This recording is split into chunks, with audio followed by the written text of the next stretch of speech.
गांव के एक किनारे पर एक छोटा सा झोपड़ा था जहां रशीद अपनी पत्नी फातिमा और 2 बच्चों के साथ रहता था। रशीद एक मेहनती आदमी था जो रोजाना मजदूरी करके अपने परिवार का पेट पालता था, लेकिन उसकी कमाई इतनी नहीं थी कि वह अपने परिवार को आरामदायक जीवन दे सके। उनकी जिंदगी गरीबी के साए में गुजर रही थी, मगर उनके दिलों में हौसला और प्यार की कोई कमी नहीं थी। रशीद का बड़ा बेटा अली 11 साल का था और 6ठी कक्षा में पढ़ता था। अली एक होशियार लड़का था और हमेशा अच्छे नंबरों से पास होता था। उसे किताबें पढ़ने का शौक था और वह हमेशा नई चीजें सीखने की कोशिश करता था। अली का छोटा भाई हसन 8 साल का था और अभी पहली कक्षा में था। हसन भी अपने बड़े भाई की तरह पढ़ाई में अच्छा था, लेकिन वह ज्यादा शरारती था। रशीद की पत्नी फातिमा एक सलीकेदार महिला थी। वह घर के कामकाज में व्यस्त रहती और हमेशा कोशिश करती कि कम संसाधनों में भी घर को साफ और सजा कर रखे। वह अपने बच्चों की पढ़ाई पर बहुत ध्यान देती थी और हमेशा उन्हें पढ़ाई में मेहनत करने की सलाह देती थी। एक दिन जब रशीद काम से घर वापस आया तो उसने फातिमा को बताया कि आज उसकी मजदूरी के पैसे नहीं मिले हैं। ठेकेदार ने कहा था कि कल दे देगा, लेकिन रशीद को चिंता थी कि आज के दिन का खाना कैसे बनेगा। फातिमा ने मुस्कुराते हुए कहा, रशीद चिंता मत करो, अल्लाह का शुक्र है कि हमारे पास थोड़ी सी दाल और चावल हैं, हम आज उसी से काम चला लेंगे। फातिमा ने चूल्हा जलाया और दाल चावल पकाकर सबको खिलाया।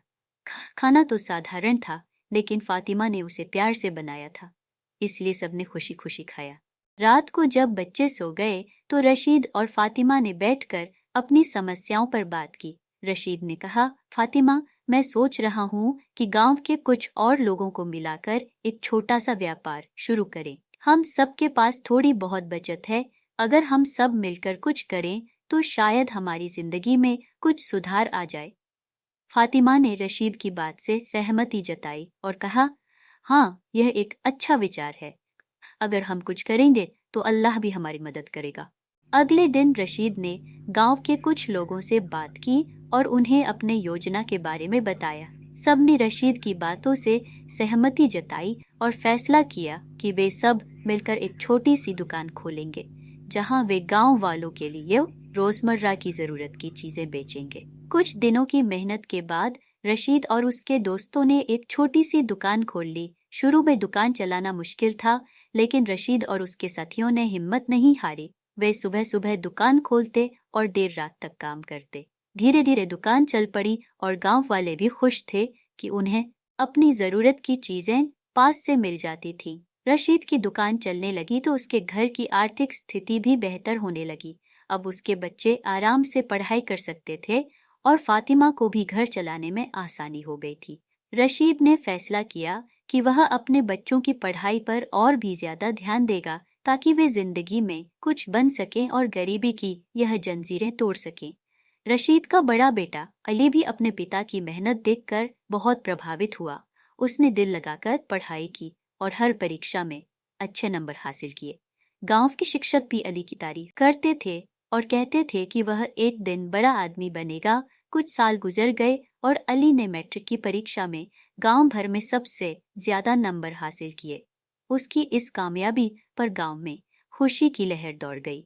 रशीद और फातिमा की आंखों में खुशी के आंसू थे।